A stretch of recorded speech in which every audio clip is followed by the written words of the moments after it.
Hello and welcome to the holiday edition of the Chief Corner. I'm excited to be here today with our executive chiefs, Chief Ball, as well as Chief Berry. As you know, we've had a lot of changes in the department, and I'm excited to have our chiefs here today to not only answer some of your questions, but also tell you about information about things that are happening inside our department. On this holiday edition, I want to first start by saying I want to wish a speedy recovery to our dear brother and our firefighter, Kenneth Burke. He was injured in an accident, and so we want to pray for him for a speedy recovery, and I ask each member of our department to continue to pray for him and his family, and also that he's able to have a speedy recovery. Now, let's get started with your questions.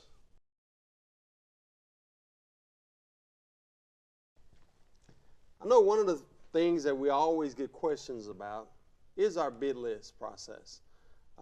Here today, I have the chiefs with me. I'll start with Chief Ball, kind of answering some of the questions that the field sent in almost every time we're out. And so, Chief Ball, if you can answer some questions about the bid list, as well as your predictions for how many people may get out of EMS, as well as the process that we're going to use to move members from EMS, particularly to operation. Okay, yeah. It looks like we'll have a bid list going out after Christmas, but right at the end of the year. And as far as paramedics being removed, maybe around 20. I'm going to go with 80% drivers and 20% FROs this time, and maybe for the next few ones in order to close out the drivers on the heavy apparatus. We've got approximately 55 drivers left that are in a rotation on a heavy apparatus. So once we fulfill that, we'll change the bid process on that to where a driver could bid directly on a heavy apparatus and not have a downgrade, because there won't be any in the rotation. Then we'll go to mainly FROs. I believe coming out next year in 24 looks like around 120 paramedics coming out, so a lot of opportunity to be removed from the rotation. In addition to that, the unknown is how many laterals we get, but we're having an uptick in laterals coming on also, so that'll just be more paramedics being removed, so it's looking pretty good. And we just completed the fire prevention bid list, and so I know there was some movement there. Chief Ball or Chief Berry, if you want to talk about that, we could also talk about that. So you're right, Chief. Generally, what we've been trying to practice is that we have our bid list right after operations so that the entire department can remain in sync. We just completed a bid list that was the middle of November, and quite a few members won the bid in their positions, and so they are excited about that. One of the things that I think about as a chief is trying to keep you safe. One of the initiatives that we've taken on and taken it on head on is the cancer rates in not only our department but in the fire service. We're looking at a new program called the Quartermaster Program that not only looks at how at a fire scene our members are, when they're in soil gear, exchanging that gear with the clean set to hopefully make sure that we can keep our clean cab initiatives, but also to bring down some of the cancer rates that we're seeing in the fire service. Chief Ball will go into detail a little bit about how we're able to do this program now, and also talk a little bit about why we feel that it is due now. One of the things that, as your chief, your safety and well-being is my top priority.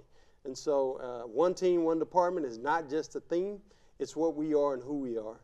And so with that in mind, I want to make sure that you know that we take your safety very, very, very serious. And so, Chief Ball, if you can tell them a little bit about our new program that we're looking at implementing at the first of the year. Yeah, like Chief Artis said, this is purely an effort to keep our members safer due to being exposed to the carcinogens that are left on the bunker gear when transitioning back to the station from a fire. So we're going to take the opportunity to roll this out pretty quick at the beginning of the year, due to the fact that with dissolving the 2 tiller trucks, it left us with 6 extra driver positions. Well, 6 driver positions is what we would need to get this program going. So we're going to take the opportunity to utilize them positions to get this going. And by the beginning of the year, we'll start it out with 1 district, 1 shift, and move pretty quick through the division in commandeering those members' second set, and then us actually delivering clean set to the fire when deemed by these quartermasters that will be trained on telling whether the bunker gear actually needs to be swapped out or not, and they'll get swapped out on the scene. This is something we're trying to make everybody safer. It's not anything we can't change direction if it doesn't go well, but we'll be trying at the beginning of the year to get this done. And some of the things that some members probably don't think about is our investigators. And so Chief Berry, if you could talk a little bit about how this incentive also is an incentive for our investigators. Sure. Thank you for that, Chief. This is great for Chief's vision of having 1 department. And the investigators, just as he said, and you all know because we're out there with you, this is going to be great for the department, especially with us having the 6 additional investigators. That unit is just growing. And so I think that this is just a great move, and I am excited about it, especially the inclusiveness.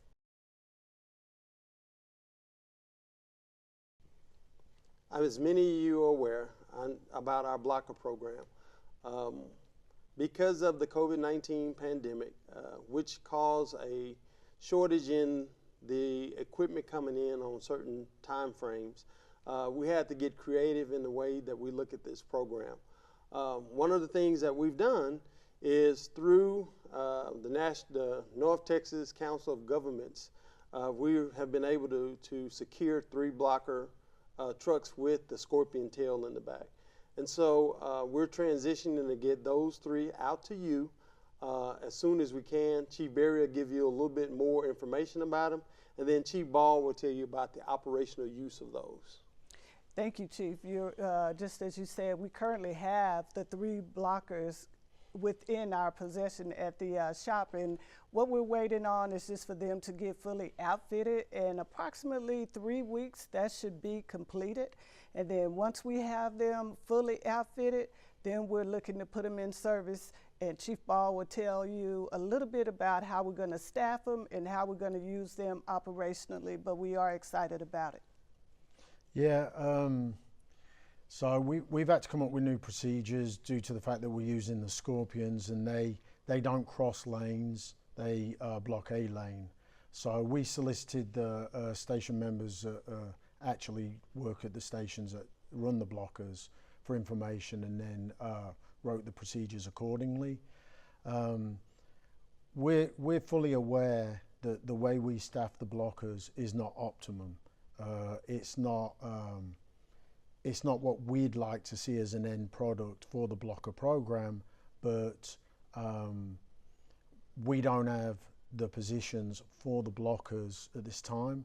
We're constantly looking at new ideas. We're working with other entities on trying to get a better blocker program. Chief Artist might want to talk about one of the programs we're looking at. And what Chief Ball is talking about is we're looking at an innovative way to have the wreckers that show up to take the cars off the freeways, possibly having them bringing blockers to the scene as a part of their entourage to be able to block for the apparatus while they're there. We're still in the infancy stages of that.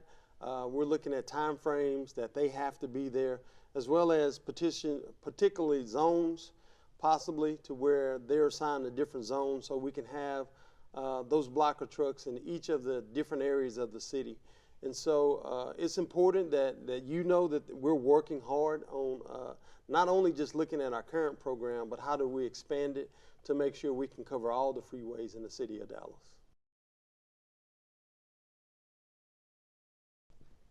Now let's transition to talking about our equipment. Number one, our apparatus purchases, when equipment, time frames for it to come in, possible new equipment that for future use, such as a new hazmat vehicle for our second hazmat team, and then some of the innovative products that we've been able to secure, such as the new robot. Chief Barry and Ball will kind of play off some of the things that we have, and then I'll come back in and talk about some of the other issues and some of the things that we want to talk for this latest Chief edition. Chief Ball? Yeah, the new hazmat vehicle we're currently in the design phase, so we're working on that, but it's at least a year out from getting complete. Also, in an effort to get ahead of EV fires, I know there's not a colossal amount at the moment, but we foresee there being more. So we're purchasing a lot of new equipment to address these fires. There's blankets that we're purchasing, and we'll likely start with the BC cars, but then we're looking to put them on every engine. And they're a single-use blanket that can be put over an EV fire and contain it. They can also be utilized for exposures. We're also going to get plugs that you plug in and it de-energizes the battery of EV cars. Nozzles that you place under the vehicle and in an effort to put enough water on to put out the fire also, and containers to place the smaller batteries in until they can be picked up. So not certain on a timeline that they'll come in, but we're trying to get them to you lot as quick as possible. Also, we're happy to get this robot that there's only a handful of departments in the country that has one of these robots. It's like a tank, and we will be getting that maybe March, and we will have a team that delivers the robot to certain incidents. There'll be an automatic response to certain incidents also, and we're working that out. But it'll be able to be utilized in warehouse fires. It can move cars. So we're excited about getting that and actually putting it to work. And Chief Barry, if you could tell a little bit about some of the time frames of when we expect some equipment to come in. I know a lot of times our members, when we go out, they'll ask questions on when a fire truck or an ambulance or an engine's coming in. Since that's now your bureau, if you can just give us some information in on that, I think our viewers would also like to hear a little bit about that. Well, that question came at a great time, Chief, because just this week we put in 4 new rescues, and beginning at the first of the year, 2024 in January, we're going to add 7 additional new rescues, and those 7 will be staffed at stations 10, 37, 41, 42, 46, 52, and 53. And then we're going to continue to roll those rescues out all the way through 2025. And we've done a good job, or a great job over in Fleet with having a schedule devised of when we're going to roll those out. And one thing that for the members, something that's totally new is that, as far as I can remember, this is the first time for our department. I believe we have 1 vacancy as far as mechanics over in our fleet section. That's a testament to the work for everyone here in the department, not only creating videos to entice and recruit members, but also for the men and women that work hard each day to make sure that our apparatus are able to respond. And so It's good to hear that we're starting to see some fruit of our labor. I know for a number of years we were 10, 12, 14 vacancies over in that area of the city. And so now, as you can see, hopefully that not only turns into a way for us to be more efficient and effective as a department, but also get those guys over there some rest.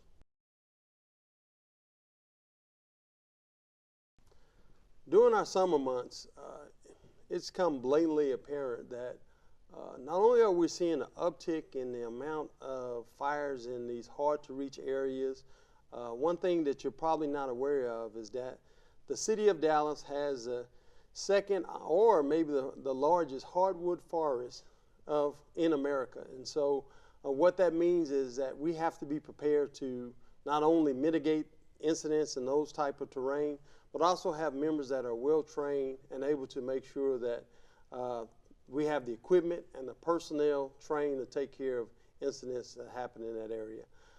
We recently talked about a new program that for operations that Chief Baller, he's also a wildland firefighter. For those of you that don't know, a little bit of something about this wildland firefighter is that he earns his pants before he goes in wildland firefighting. Chief Ball? Yeah, well, you have to look good when you're on deployment. So, but yeah, we had an incident this last summer, and we realized that we have a great wildland team that go on deployments, but when we needed them, they weren't necessarily accessible and they weren't on duty. So we have a wildland station, but we don't have the mandatory minimum staffing for it. So we're gonna shore that up and have an additional station. We don't know the station at the moment. We've got some ideas, but we're gonna be deciding based on logistics and data. So, but that's coming soon. There'll be a mandatory minimum staffing for both stations, and they'll also be getting specialty team pay. So it will be another serious specialty team that will definitely enhance our response in the future to any wildland fires in our own city. And that's something that we've talked about as we've seen over the last couple of years. As you saw the fires in, I think it was in Balk Springs, as well as we had another one fire that was a kind of pestering fire out in all close to the Cedar Hill area. And so as we begin to talk about that as a staff, we got to think in front of things and think for the future of our city. And so we think this is one of those things we have to be prepared for going forth and making sure the members are safe while we're doing it.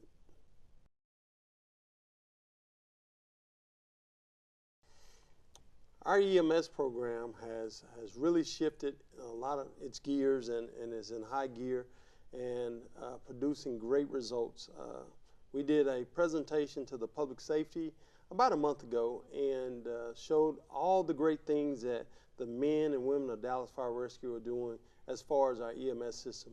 And first of all, I want to first thank you for your increased efforts, not only for the hard work you do, but to make sure that our EMS system is one of the best in the country. We're looking at also always trying to be better and do things that are that challenge us as a department, that can make this department more efficient, effective, and also bring some resolve for our citizens that we make runs on. And so we're looking at a program, a new program, that will not only save lives, but also put another tool in our tool belt. And Chief Ball, if you can tell them a little bit about it, I think our paramedics, our EMS team will be excited to learn about this. We're looking at a blood product that would be put on SDO cars and delivered when called for on trauma patients. And honestly, we would perhaps have implemented it already, other than the fact that we're going through a shortage at the moment in North Texas on blood. So we're working that out, and when we can get the product, then we'll likely put this procedure in place. And so that's, I know if many of you saw, they've been doing articles in the Dallas Morning News about the Dallas area and about some of the programs that fire departments have about the blood programs. And so we, not only were we in front of that, but we were questioning about it to make sure that they are aware that this is something that we take very seriously here in our city and that we're moving towards getting that done. Hopefully in the next part of the new year, we can kick that program off and look at other innovative things that we're talking about implementing for EMS. Our DFR Cares program is growing in a number of ways and ability to be able to reach our members. As we continue to do that, there's also going to be a lot of changes within the program as we continue to grow, utilizing new ways to reach you as members, and to make sure that you know that there's always an outlet for you out there and also for your family members. Unfortunately, Dr. O, our psychologist, she's still a part of the fire department, but she has accepted another job in another part of the state, but she will continue to work with us on a new kind of teleconference type deal, on a new teleconference type of approach to make sure the members that she has a relationship can continue that relationship. And we're also working on not only building that program up and getting us 2 additional psychologists, but we continue to make sure that you have ways to reach out to our DFR Cares network to make sure anytime you have a need for those services, they are available. We're working through the bond process as we speak now. There's still meetings that are going on with council members as well as with city groups about what it looks like in the next upcoming bond for Dallas Fire Rescue. Right now we're having, it looks like 2 possible stations, maybe 3, and they're still working through the process. Maybe we get more. We don't know yet, but I just want to make sure you have an update on the process is ongoing, and we don't know exactly what we're getting yet. It has to be voted on next year, in the next year, by the citizens of Dallas, and then we'll know exactly, and we'll kind of know a little bit before that what they're going to vote on. And so we'll make sure to stay tuned and stay aware of what is happening here in our city. On a good note is Station 41 is progressing, it's moving along. Hopefully at the end of this month, maybe the first 2 weeks of January, we can take possession of it, then move our personnel in. That won't be the official opening of the station, which we do with the public. We like to always get in, kind of make sure we know the ins and outs, make sure everything is going as planned before we invite the public into these locations. And so we'll see how that goes. Hopefully everything continues on schedule, but we'll be happy to get Station 41 back in service and the members working out of there responding to that area. As to give you more information and make sure that you understand as members what's happening in the department, Chief Barry is going to update you on some information about a particular fire we had. Chief Barry. Thank you, Chief. Of course, when you think about Fire Prevention Bureau, you're always thinking about us getting in front of it, but let's not forget about those arson investigators, and I am so proud of them. They've done a great job. Many of you will remember the Pritchett fire that we had earlier this month. The investigators were quickly to identify that fire was incendiary, and they have already identified the suspects and made 5 arrests. There is a 6th suspect, and that suspect will be arrested this week. So that fire, unfortunately, yielded in an injury to one of our members. We don't take any fire any different. We're going to make sure that we investigate them all to the fullest, but I felt like you all as a member needed to know that if one of our own is injured, what is fire prevention, what is fire investigation doing about it? We have made every stride, made those arrests, and we will continue to do that.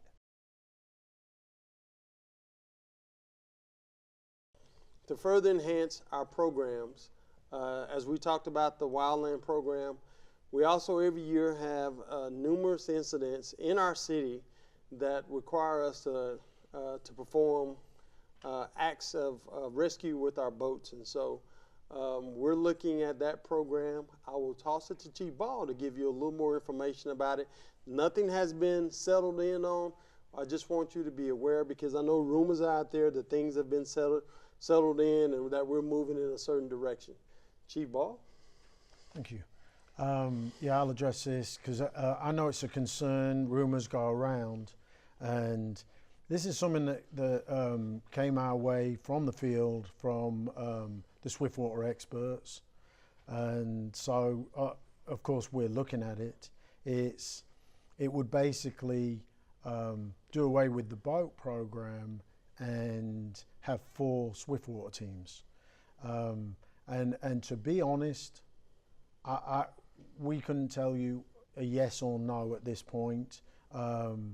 We quite like the idea, but we have to really look at everything as to whether we'll get this going or not.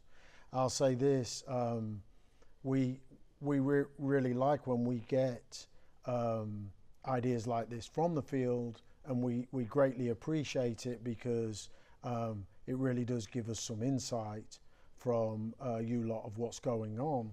And I'll be starting the BC meetings again the beginning of January, where I at least each quarter go around, talk to all the BCs, maybe add some station officers, and in an effort to solicit information, ideas like this, I'll also be kicking some of these ideas back out to them to give me their feedback operationally on what they think, and quite often we'll go with a consensus from all the chiefs on what direction to go. So we'll look at it, and that's all we know at the moment, but as soon as we choose a direction, we'll put that out there as soon as possible. And I know, Chief Berry, you're going to start meetings too in January. You want to talk a little bit about those? Yes.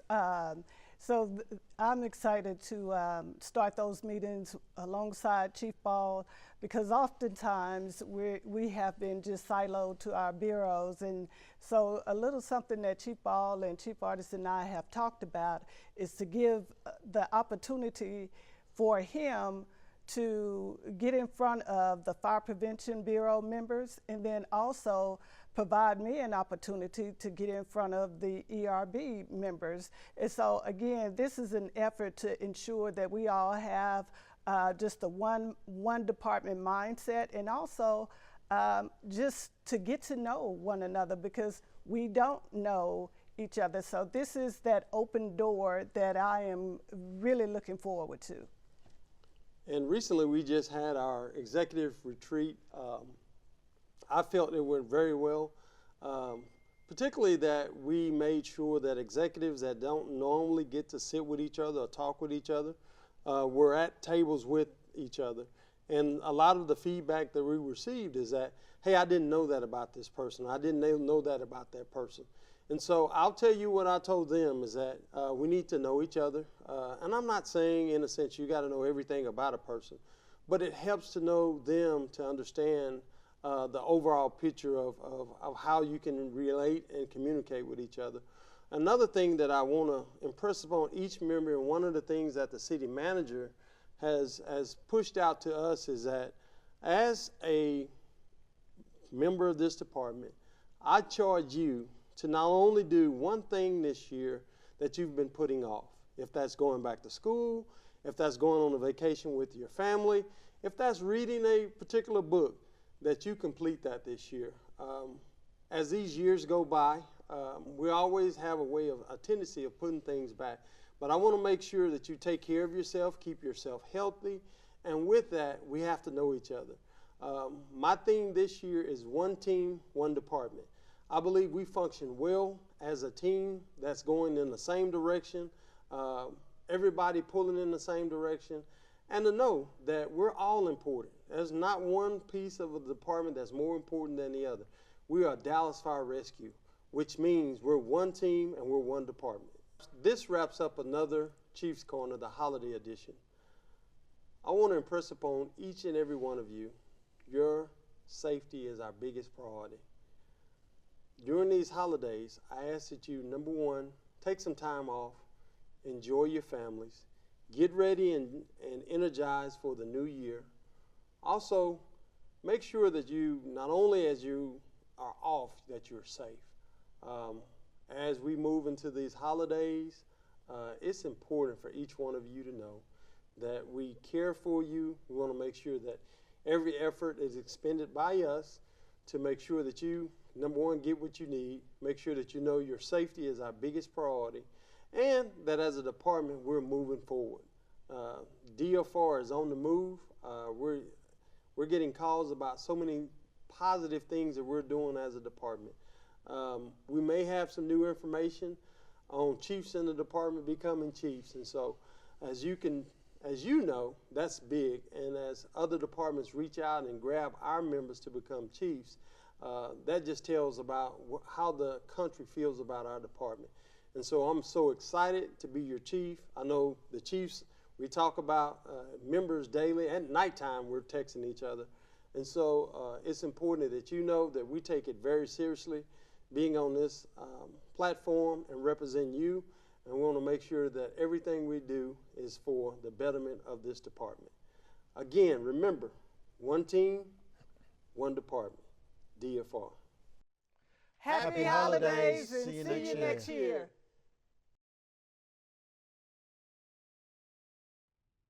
year.